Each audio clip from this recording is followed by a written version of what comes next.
Oda definisi.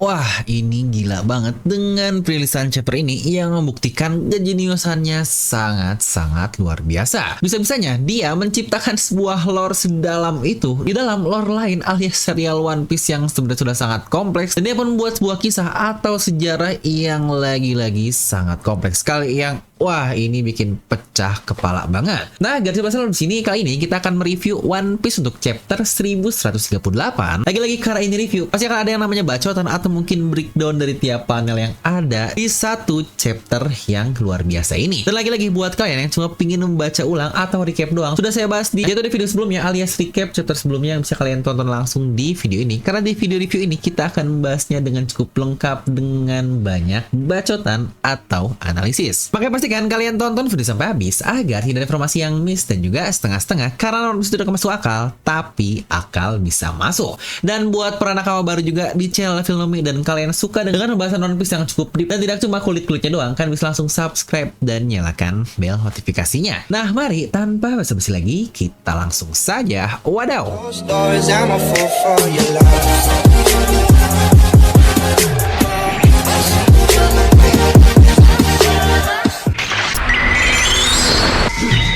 Dimana judul untuk chapter kali ini adalah Harley, dan kita pun mendapatkan cover story yang terlihat ternyata useful lah dalang dibalik semua hal yang terjadi di Wano Kuni.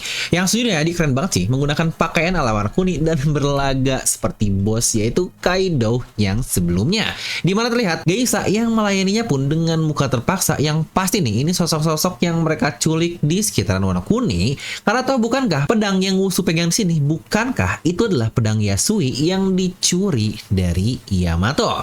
Nah, untuk chapter sendiri dimulai dengan Loki nih yang masih sadar dan bertanya, kau sangat mirip seperti si rambut merah. Apakah kau mungkin orang yang berbeda? Dimana Samrock pun cuma terdiam dan Gunko pun lah yang menjawab, hei kau sadar diri makhluk rendahan, kau tidak perlu mengetahui apapun tentang hal itu. Loki pun mengiyakan, tetapi dia juga melanjutkan, ya bajak laut hebat atau mungkin term yang Loki gunakan adalah The Great Pirate dan Tenryubito adalah dua hal yang berlawanan di dunia ini. Makanya memiliki wajah yang sama tentu saja akan membuatku merasa sangat-sangat aneh. Namun Samrock pun akhirnya dia berkata, kalau bajak laut itu adalah adiknya yang juga mereka berdua ternyata seorang saudara kembar yang akhirnya terpisah. Pernah sekali dia kembali ke Mary Joyce, namun sepertinya dia lebih menyukai dunia rendahan ini. Yang lagi-lagi sudah kudagu kita akhirnya terbukti yang di sini bukan lagi 90% tetapi sudah 100% kalau Shanks memiliki kembaran, dan dia adalah sosok dari itu yang mantap banget nih kata-kata dari Samrock juga. Dan Loki pun menjawab kembali, begitu, kemarahanku terhadap garis keturunanmu akan semakin membesar. Dua saudara yang keduanya sangat kubenci. Bukankah itu adalah hal yang menarik? Kau akan lihat ketika aku lepas dari borgol ini, kau tahu kan aku akan membalas dendam takdir dari teman-teman binatangku dan kau akan mendapatkan ganjarannya. Di sini Samrock pun terlihat kesal dengan berkata, apa kau mencoba mengancamku?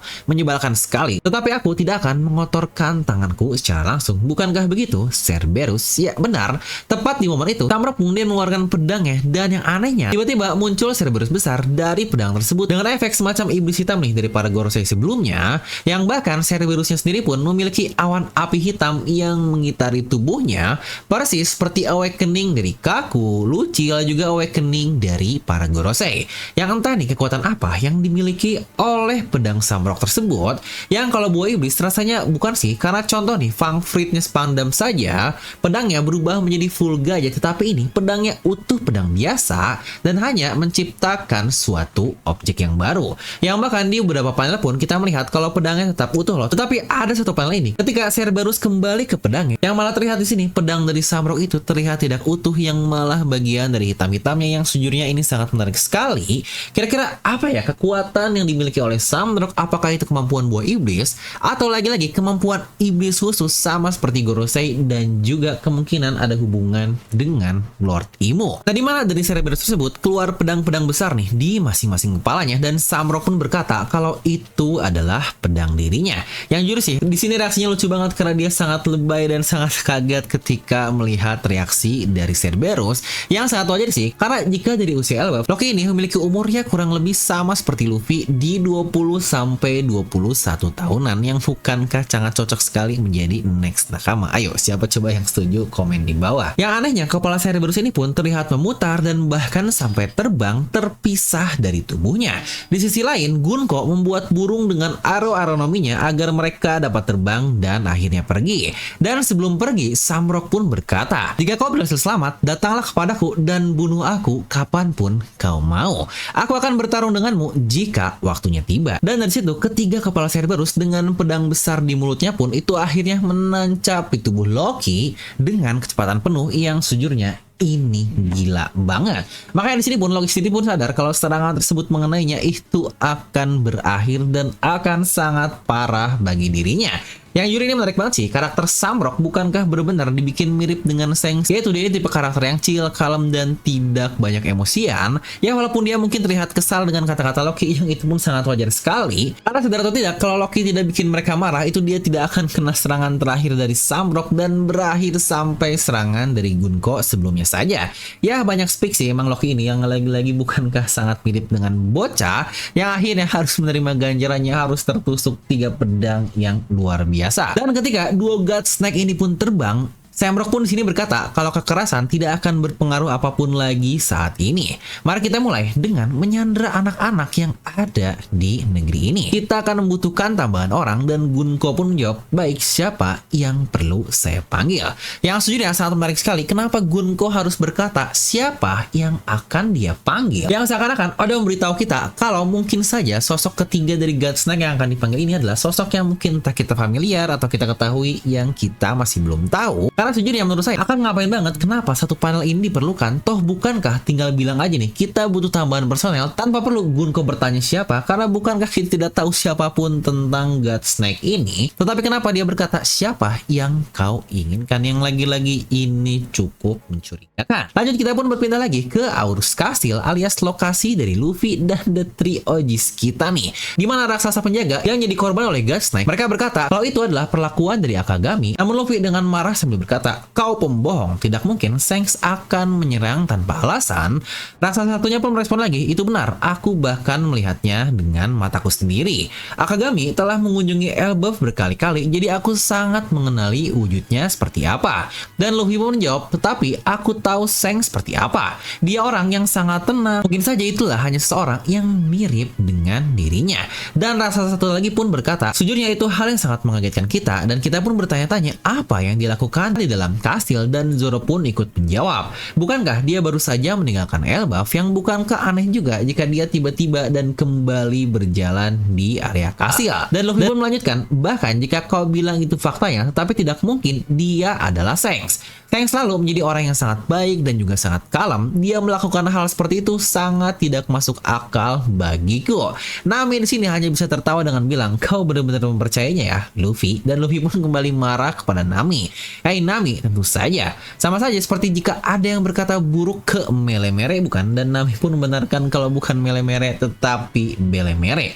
Yang menariknya ternyata Luffy ingat ya nama orang tua dari Nami yaitu Belemere. Karena bukankah ketika kakaknya yaitu Nojiko menceritakan flashback dari Nami, di situ Luffy langsung pergi dan berjalan saja. Tetapi lagi-lagi Luffy ini selalu mengingat orang yang berpengaruh penting untuk nakama-nakamanya, sama seperti ketika bagaimana Robin dan Saulo sebelumnya. Dimana para penjaga pun bingung dengan bilang, jadi apakah mungkin itu adalah seseorang yang mirip atau bahkan saudara darinya?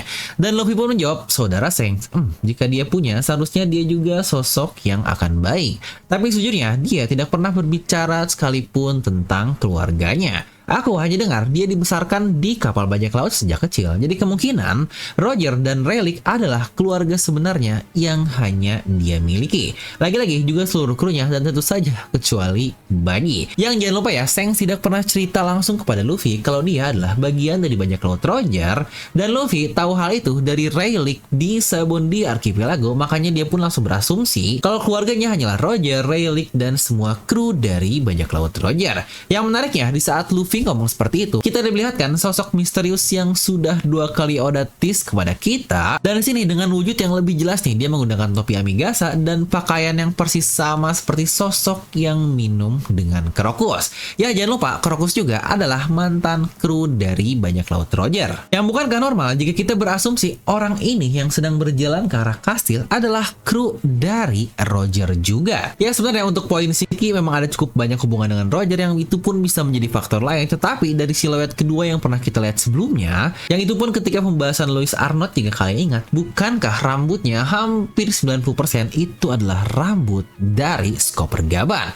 Ya lagi-lagi walaupun kita semua pasti udah bosen lah ya kalau harus mendengar Gaban lagi yang dari dulu muncul siluet pasti Gaban bahkan sampai saat ini. Tapi dia yang bisa mendatangi area kastil berarti dia tahu dong kalau Luffy saat ini ada di area kastil.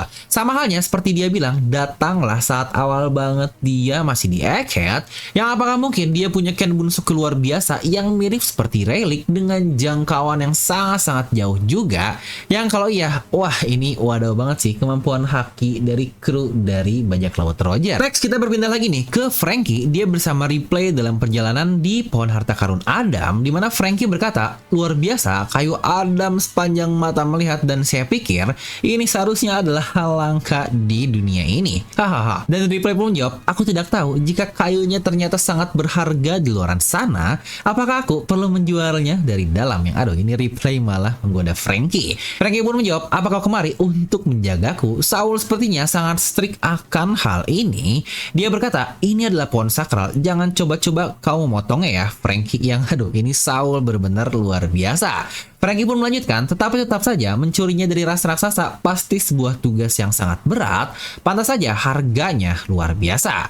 Namun tiba-tiba Franky pun melihat semacam gambaran atau mural nih di batang dari pohon tersebut, dan Ripley pun menjelaskan kalau gambar ini sudah ada sejak lama sekali, mungkin anak-anak lah yang menggambarnya di sini, yang akhirnya tertanam permanen di pohon Adam, dan saat ini gambaran tersebut menjadi harta karun atau peninggalan dari negeri Elbaf, yang katanya kalau gambaran ini pun dibuat sekitar 900 sampai 800 tahun yang lalu, yang bukankah tepat sekali dengan abad kekosongan atau Void Century. Dimana Franky pun sangat kaget mendengar hal itu, dan dia pun berkata kalau Robin seharusnya melihat hal ini, dan dia pun merasa kalau apakah gambaran ini sangat aneh jika dibuat oleh Elbaf, karena sepertinya tidak semua sosok yang ada di gambaran ini adalah ras dari Elbaf. Dan Ripley pun menjawab kalau sepanjang yang kita ketahui dalam berbagai sejarah, ras raksasa kita selalu berperang dengan ras-ras yang lain, dan kita tidak pernah mendengar sekalipun jika ras kita beraliansi dengan seseorang. Makanya kita semua berpikir kalau gambaran ini hanyalah impian dari anak-anak. Dan kita berpindah lagi ke tim Robin di Owl Library, di mana mereka diperlihatkan buku Harley atau mungkin kitab dari Elbaf tersebut nih. Buku ini juga jika diperhatikan memiliki lambang yang cukup mirip dengan gereja Kuma di bagian halaman depannya, yang lagi-lagi kalau dari kata-kata Robin sepertinya dia cukup tahu ya tentang ada buku yang bernama Harley ini. Saul pun berkata kalau di dalamnya terdapat berbagai mitologi dan legenda dari Elbaf. Namun tentu saja hal ini menghasilkan berbagai macam interpretasi juga. Ya lagi-lagi contohnya kenapa semua pejuang Elbaf percaya beberapa versi dari Sangatnika, yang bukankah lagi-lagi itu pun sudah pernah kita bahas berkali-kali. Harley adalah sebuah kitab yang ada di negeri Elbaf, dan bukankah sudah menjadi hal lumrah untuk berbagai kitab di mana akan muncul beberapa tafsir atau interpretasi berbeda tiap orang yang membacanya. Dan itulah yang terjadi di negeri Elbaf. Seperti contoh utama adalah Sangatnika dengan berbagai sebutan seperti kehancuran atau mungkin kebebasan, dan bahkan narasi terakhir yang luar biasa pun itu memiliki banyak makna yang sangat luar biasa yang akan kita bahas juga sebentar lagi. Dimana Robin meminta izin untuk membacanya, dan Saul pun berkata kalau isinya terbagi menjadi 3 sesi, dan dikatakan dunia ketiga yang ada di sini adalah apa yang sedang terjadi saat ini, atau dalam kata lain ini adalah semacam ramalan. Kukatakan kepadamu kalau legenda dari Nika ini diam-diam tersebar ke seluruh dunia, satu-satunya hal yang sama adalah kalau ketika dia muncul akan disertai tawa besar dan dentuman Dondo Toto seperti ini. Dan di saat Robin membacakan isinya, di sisi lain panel yang diperlihatkan juga adalah mural yang dilihat oleh Franky. Ya sebelum kita membahas isinya, dilihat-lihat menarik juga dua topi jeram ini, yaitu Robin dan juga Franky, karena bukankah awal mereka bersama adalah di arc dari Enies Lobby, alias ketika mereka berhubungan dengan CP9 pemerintahan dunia dan juga Ancient Weapon Pluton, atau dalam kata lain sebenarnya Franky tahu betul adanya kekuatan luar biasa dari zaman kuno. Keduanya juga sebelumnya mendengar kisah Luffy kan tentang Nika dari Vegapunk, dan sekarang masing-masingnya melihat bagian sejarah penting untuk serial One Piece. Kira-kira apa ya plot yang akan Oda siapkan untuk duo luar biasa kita ini? Tapi oke lah, kita akan masuk nih ke beberapa chapter terkait 3 dunia yang ada di dalam kitab Harley, dan ini yang menjadi highlight utama untuk satu chapter luar biasa ini. Kita akan mulai dari dunia pertama. Dunia terbakar dengan api yang tidak ada habisnya. Semua itu karena manusia yang serakah. Dengan harapan dan doa-doa, akhirnya muncullah Sangat, hasil para budak yang berhasil mencapai bintang-bintang terlarang. Dewa Bumi pun akhirnya marah besar dengan ular besar yang mengeluarkan api, dan mereka menghancurkan dunia menjadi puing-puing. Kegelapan pun datang, kematian juga di mana-mana. Mereka tidak akan bertemu lagi. Lanjut dunia kedua. Hembusan nafas terdengar di kegelapan yang pekat. Dewa hutan pun mengeluarkan sihirnya dengan bantuan dari para iblis, di mana matahari menyalakan api-api kecil perangan di seluruh dunia. Mereka setengah bulan dan juga bulan penuh sama-sama memiliki mimpi. Tetapi mereka yang membunuh sang matahari akhirnya menjadi dewa. Hal tersebut membuat dewa laut marah dan mereka tidak akan bertemu lagi. Dan terakhir, dunia ketiga yang sedang berjalan saat ini. Kekacauan di mana-mana, dunia berada dalam kehampaan, namun waktu tidak bisa menghilangkan ingatan tentang sebuah hari yang dijanjikan. Bayangan-bayangan kecil yang membawa suara dari setengah bulan terus bergema sepanjang zaman, dan sekali lagi Dewa Matahari akan bangkit tertawa juga berdansa, membawa dunia ke bagian terakhirnya. Dan ketika matahari bangkit kembali, fajar akan menyingsing dan dipastikan untuk saat ini mereka akan bertemu. Yang boom, kira-kira ngerti gak tuh narasi yang luar biasa yang Oda ciptakan, yang memiliki banyak sekali tafsir atau interpretasi berbeda hanya dari kata-kata yang Oda ciptakan saja. Yang ini gila banget kan, kenapa saya bilang di awal kalau One Piece adalah sebuah cerita yang sangat kompleks, dan dari narasi simpel ini saja Oda menciptakan sesuatu yang lebih kompleks lagi. Yang wah, wajar saja kenapa orang-orang sangat pusing sekali ketika muncul satu chapter ini, terutama buat para teoris. Yang dikatakan juga oleh Licker di awal, kalau para teoris pasti akan senang ketika chapter ini muncul, karena banyak sekali cabang-cabang kombinasi teori yang bisa diberitakan. Yang sebenarnya dari narasi tadi aja itu sudah menjadi hal yang luar biasa, apalagi dari gambaran mural yang bisa kita detailkan satu-satu yang wah, ini gila banget. Nah, dimana di sini kita akan coba nih interpretasikan bersamaan dengan analisis saya terkait kata-katanya barusan. Yang ini mungkin tidak terlalu deep banget, tapi ini cukup penting untuk kalian pahami. Pertama, kita akan mulai dulu nih penjelasan dunia pertama, yang sepertinya untuk bagian ini cukup clear ya. Kalau dunia rusak dikarenakan manusia yang serakah, dan kalau di beberapa translasi sebelumnya kita mendapatkan kata-kata kalau mereka menyentuh the Forbidden Sun atau matahari yang terlarang. Dan tafsir saya kalau itu adalah ulah dari Ancient Kingdom yang berhasil menciptakan teknologi setara matahari. Yang sejujurnya hal ini pun akan sangat masuk akal jika kita lempar ke dunia saat ini. Jangan lupa kata-kata dari Vegapunk, dia terbang terlalu tinggi sampai menyentuh matahari, atau mungkin I flew too close to the sun, di mana rasa penasaran manusia terus menciptakan sesuatu yang tidak seharusnya mereka raih. Yang mungkin contoh jelasnya adalah dampak dari Mother Flame yang sudah kita lihat secara langsung. Dan itulah yang terjadi di era dunia pertama, dan dampaknya kalau dalam narasi, Dewa Bumi marah dengan ular besar yang mengeluarkan api, yang kalau dilihat dari gambaran mural di bagian kanan ini, yang apakah ular raksasa tersebut adalah Jormungandr, dan gedung-gedung ini adalah Ancient Kingdom yang dihancurkan karena keserakahan mereka sendiri. Namun mungkin poin menariknya adalah siapakah Dewa Bumi yang dikatakan di bagian First World atau dunia pertama, yang juga kalau kita hitung-hitung nih, orang-orang kecil yang seakan-akan sedang melakukan penyembahan jumlahnya ada 19 orang, yang bukankah cocok dengan 19 negeri yang sekarang menjadi pemerintah dunia. Dan mungkin sosok bermahkota tersebut adalah sosok dari Imo. Yang lucunya kalau kalian perhatikan, terdapat kapal terbang nih dengan efek petir yang menembus, yang apakah itu adalah Maxim dan juga Enel, yang bukankah ini sangat menarik. Bagian tengah dari gambar ini adalah pohon Adam yang di puncaknya terdapat naga besar, dan bulan pun terlihat di bagian kanan.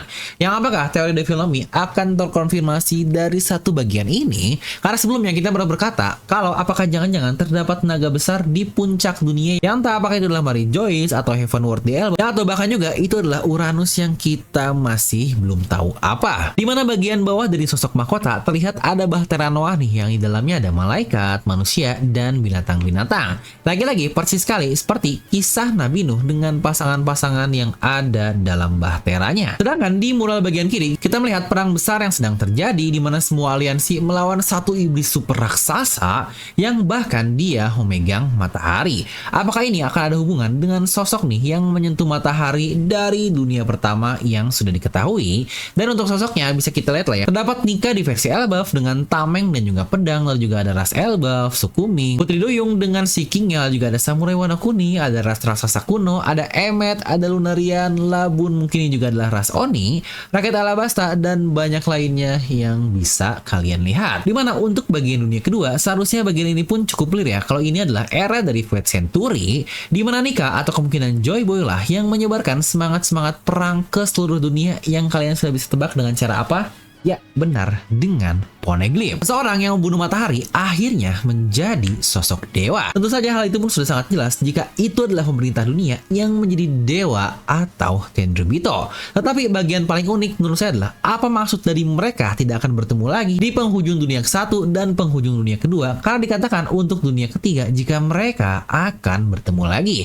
Ya jelas mungkin sebagai seorang teoris kita paham betul kalau sosok yang mungkin dibicarakan ada hubungan dengan kata-kata dari Ratu Otohime dan juga kata-kata dari Seeking, kalau two sovereign atau kedua penguasa akan saling bertemu, tetapi kita masih belum tahu apa dan siapa sosok penguasa tersebut. Apakah itu adalah Luffy dengan Nikanya atau apa, kita masih belum tahu. Karena menurut saya rasanya tidak sesimpel jika itu adalah Luffy dan juga Ratu Mermaid, karena kemungkinan ada hal yang lebih dalam yang diinterpretasikan dari satu kitab Harley ini. Atau bukankah ada 4 dewa lagi yang disebutkan di dalam kitab ini? Jangan lupa terdapat dewa matahari, dewa bumi, dewa hutan, dan juga dewa laut yang cukup mirip nih dengan 4 dewa yang disebutkan di Arc Skypiea. Tapi di situ dulu kita mendapatkan God of Rain, dan di sini tidak ada God of Rain melainkan God of the Sea. Dan ketiga dunia ini kalau diambil dari mitologi, sadarkah kalian mirip dengan mitologi apa? Ya benar, sangat mirip sekali dengan mitologi Nordik yang juga memiliki 3 dunia persis sama seperti narasi dari Harley. Dan tentu saja dunia ketiga atau waktu saat ini pasti bisa kalian tebakkan terdapat perang yang akan menghancurkan dunia, dan sudah jelas jika itu adalah perang Ragnarok.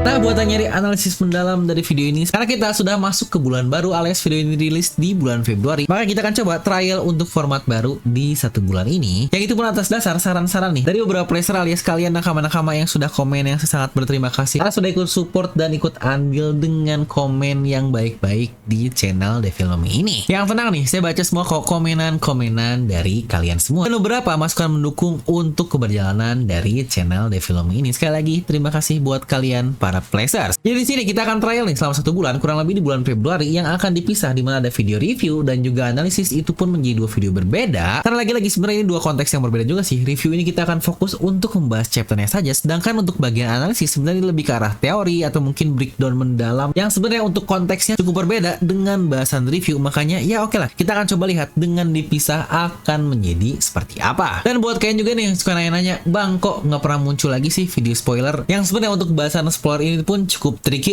kadang dikasihnya cuma singkat banget, yang kayaknya mungkin hanya butuh video 2 atau 3 menit pun sudah cukup untuk membahas spoilernya. Jadi dari situ pun saya mikir, sepertinya daripada kita harus membahas dengan sangat singkat sekali hanya beberapa menit, makanya akhirnya kita menunggu versi lengkapnya aja, dan itu pun kita bahas di 1 video lengkap, yaitu full OP atau mungkin recap chapter yang rilis lebih dulu dibandingkan video review. Karena yaudahlah, saya mungkin rasa kurang kalau mungkin ngasihnya cuma sedikit-sedikit seperti spoiler. Jadi oke, kita untuk full OP langsung saya kasih saja biar kalian pun lebih jelas untuk membaca isi chapternya. Dan mungkin kalau dipikir-pikir untuk video spoiler atau mungkin bahasan spoiler yang mungkin hanya teks dikit saja, akan saya kasih saja nanti di post komunitas yang bisa langsung kalian baca, karena itu biasanya poinnya sangat dikit sekali. Tapi balik lagi, kira-kira seperti apa? Kalian bisa bantu komen pendapat kalian di kolom komentar. Tapi lagi-lagi kita nilai dulu dong untuk chapter ini. Berapa sih nilai untuk 1 chapter 1138 yang sepertinya udah nggak perlu banyak bibu lah, karena 1 chapter ini akan langsung saya kasih nilai 10 dari skala 10 dengan berbagai macam hal luar biasa yang udah sajikan kepada kita di 1 chapter ini.